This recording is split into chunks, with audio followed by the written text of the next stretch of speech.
Hi అండి, welcome back to my channel. ఇవాళ నేను మామిడికాయలతో మీకు ఆవకాయ ఎలా చేయాలో చూపిస్తున్నాను. ఇది షార్ట్ వీడియో అండి. దీని రిలేటెడ్ వీడియో, ఫుల్ వీడియో మీకు నా ఛానల్లో ఉంది, మీరు చూడండి, మీకు క్లియర్గా ఉంటుంది. సో ఇప్పుడు చూపిస్తున్న ఇంగ్రీడియంట్స్ అన్నీ ఆవపిండి, మేతి పౌడర్, సాల్ట్, కారపొడి అండ్ వెల్లుల్లి. సో ఆల్రెడీ మేము మామిడికాయ ముక్కలు బెంగళూరు ఆయిల్ తీసుకున్నాము. దాన్ని పీసెస్ అంతా కట్ చేసేసి, సో ఆ కట్ చేసిన పీసెస్కి ఆయిల్ కోట్ చేసేసాము, గ్రౌండ్ నట్ ఆయిల్. ఇప్పుడు మా అమ్మగారు మీకు ఆ పౌడర్ ఏమేమి తీసుకున్నాము ఇంగ్రీడియంట్స్ వాటిలో అన్నిటినీ మిక్స్ చేసేసుకున్నాము.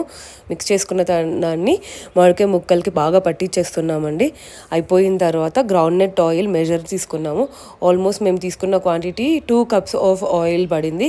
అన్ని రా ఐటమ్సే అండి. ఇప్పుడు చూసారంటే కంప్లీట్ చేసిన ఒక 5 to 10 minutesకి మీకు ఆయిల్ పైన ఫ్లోట్ అవుతుంది. సో చూసారా మేము కంప్లీట్ అయిన తర్వాత బకెట్లోకి షిఫ్ట్ చేసి పెట్టాం, ప్లాస్టిక్ దాంట్లో. బాయ్.